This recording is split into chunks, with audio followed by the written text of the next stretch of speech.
The term budget case used to be an awful label to have. They were annoying to build in, lacked design and quality, and were generally just a way to save some cash and put it towards some better components. But the landscape has been changing over the years. Now we have budget cases like this, the ASUS A21. It's a great micro-ATX mid-tower with a very clean, minimal look and plenty of airflow. But it does have one major drawback, and I'm going to cover everything that this case has to offer at its $90 Australian price tag and help you decide if it's worth it or if you should spend a bit more on a nicer case. But everything does get flipped on its head when we look at the slightly different version of this case, the A21 Plus. So let's get into it. Hey everyone, I'm Nick from Techtacula. Now, full disclosure, ASUS sent this case out for review. I do get to keep it, but no money exchanged hands, and they don't have any input on this video. All thoughts are my own. Okay, the A21 has a very clean design that would appeal to anyone really looking for a minimalistic case with good airflow. And airflow is certainly the focus with how much ventilation is present, which personally, I'm a bit of a fan of. Boo this man!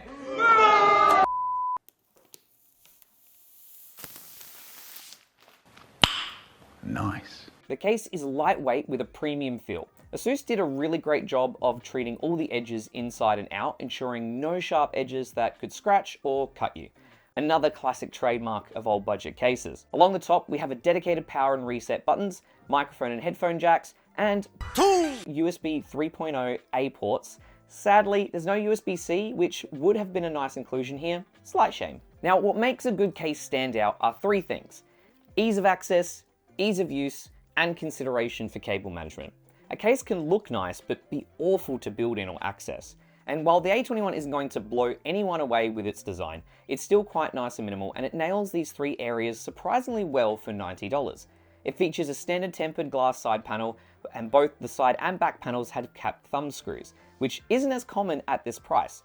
It's one of those small things that can easily be ignored, but they're really nice to have.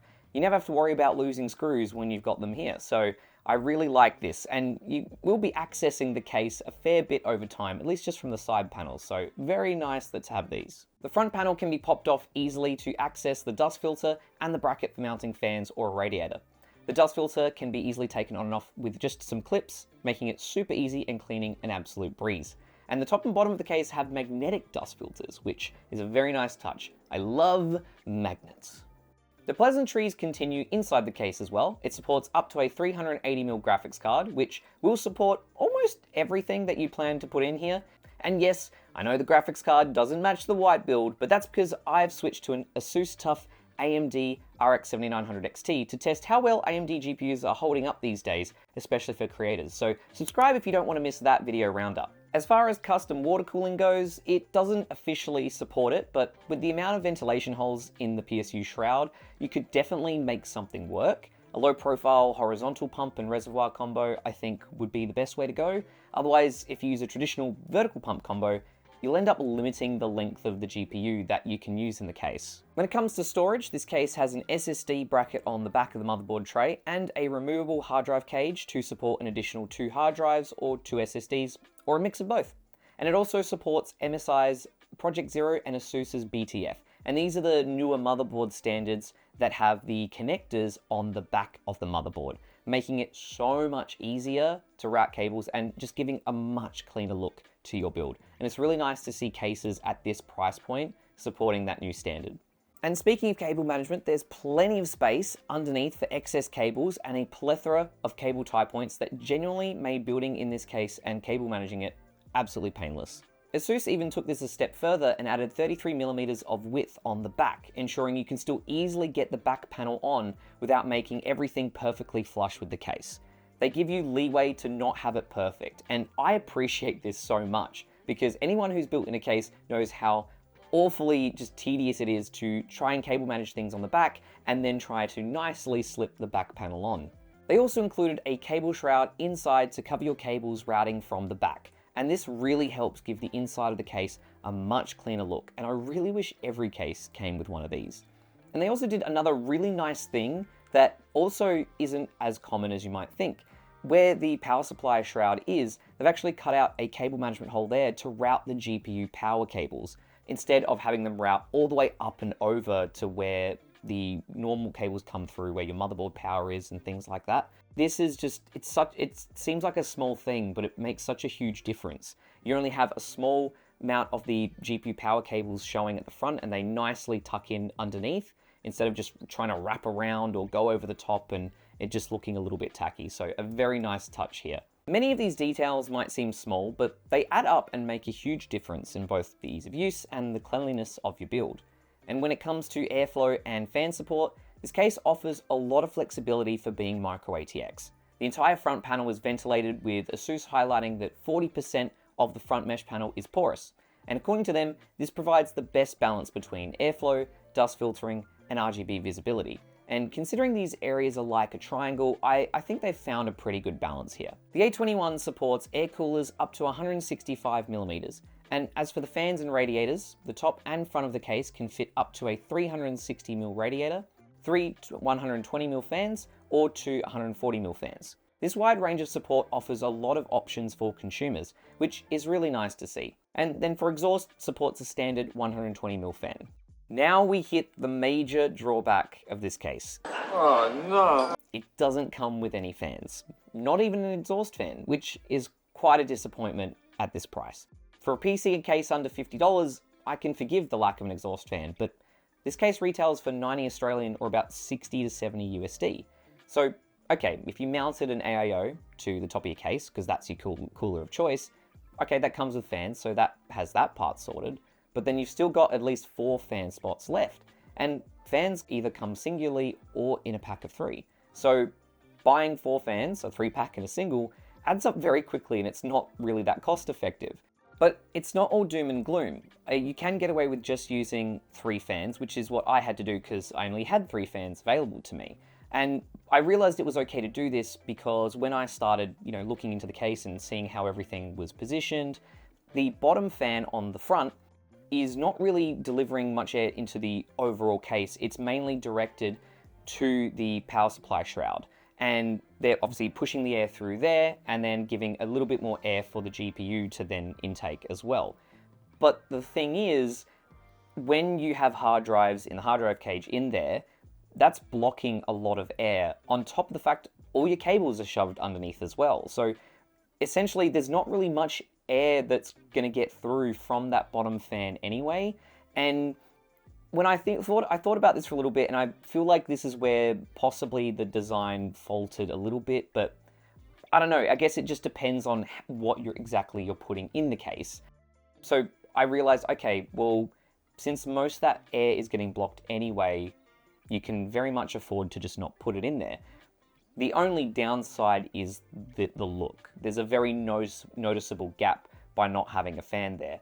Like, really it depends on where your case is. Like if it's front and center, you've got the front of the case in like front view, it's quite a noticeable thing from an aesthetic point of view. But if you're not the biggest on aesthetics and you're just like, I just want to make sure there's enough air coming in, I don't want to spend too much, you can just have your 3 fans, 1 exhaust, and then mount the other 2 in the top and the middle, and then you're going to be fine. The middle fan is going to be blowing air directly into the GPU from the side anyway, so essentially you've got the GPU's own intake as well as the second fan, which is pumping air straight into the GPU as well. So when I looked at it that way, I thought it's, it can be forgiven in a way, but like I said, depends on what you're prioritizing. Okay, so you might be thinking, cool, that's okay. Most people are buying fans when they're buying a new PC anyway. So how much extra are we looking at? Obviously, it's up to you how much you want to spend on fans, but for those sticking to a budget that just want to have the bare minimum, some decent fans, just to do the job, I had a look, and at the time of writing this review, the cheapest I found for some white fans was a 3-pack for $40, and this also includes RGB.